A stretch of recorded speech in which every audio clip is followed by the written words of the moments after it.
What is up, everybody? It's your girl J Nell here with my UFC 154 prediction video. I'm excited. Let's get into it. I'm picking Mark Hominick to beat Pablo Garza. My upset pick is Konstantinos Filipao over Nick Ring. I am picking Francis Carmont to beat Tom Lawler.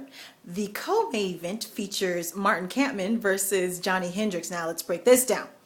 These are men with two similar skill sets. I think that this has fight of the night potential written all over it. So who's going to win, you ask? Well, I think that Johnny Hendricks is just on a path straight to a title shot. If you've been watching him like I've been watching him, he's been beating named fighters. He's been improving every single fight. I just think he has all the momentum in the world, and it just feels like title shot is in his very near future. Probably if he beats this, especially if he really dominates this fight.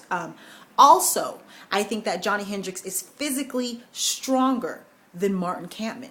If this fight does go to the ground, Martin has underrated ground game. He's got some submissions. Johnny Hendricks is a very good wrestler, and I think that because he's a good wrestler, plus I think he's stronger, I think he would have the advantage on the ground as well.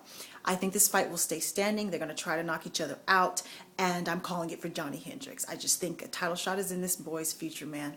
This man is going to the top. All right, main event, and I've been looking forward to this one since Carlos Condit won the #1 contender spot in February.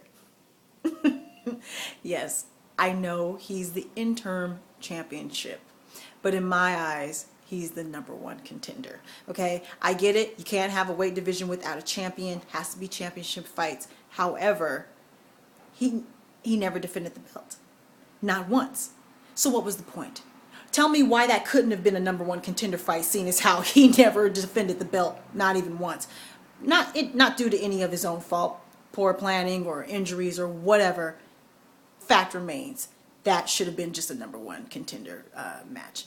Either way, interim, actual championship, going head to head to combine the championships. The reason why I make a big deal out of this interim championship thing is because of this. When you have a championship fight, tie goes to the champion. Close fights are called for the champion. The challenger has to take the fight to the champion and take the belt, not the other way around. So when you call Carlos an interim champion, it almost puts him and GSP on an even playing field, rather than GSP having the advantage that he has earned. I mean, truly earned, people. He has 8 title defenses. He's had the belt since 2007. We'll say he's been a fighting champion for 3.5 years, because he's been hurt for about 1.5 years, okay? 8 title defenses.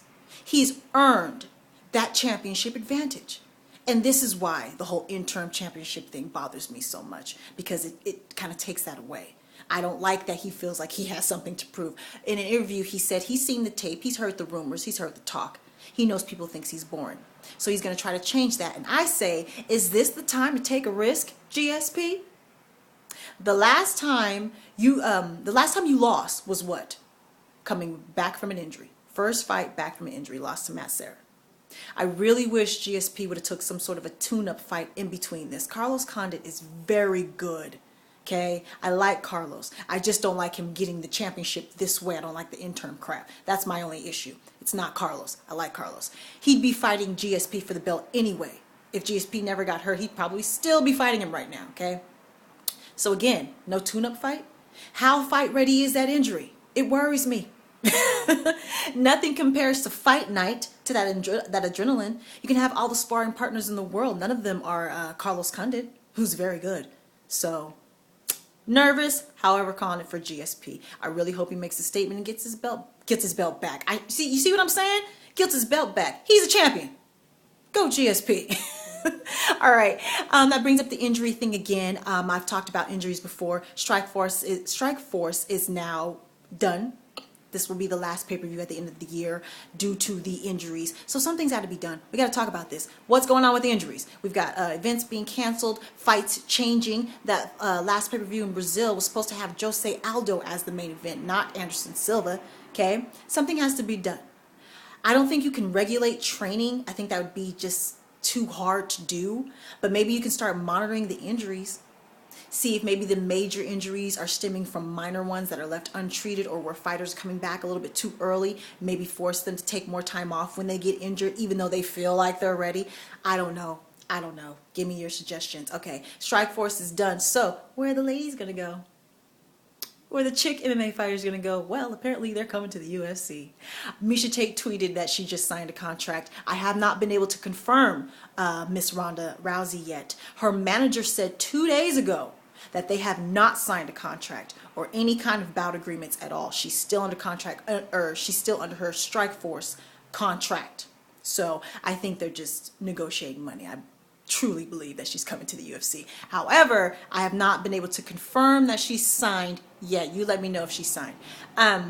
So yeah, that's it. Give me your picks. Let me know what you feel about the GSP situation. Let me know about the injury situation. Any suggestions? Let's get that dialogue going. I want there to be competing brands unaffiliated with the UFC so they can build more stars. I think that's an idea. Let me know what you feel about women joining the UFC and women in MMA in general. All right? Ladies, make your own money, sign your own checks. Can't wait for Saturday. Goodbye, everybody.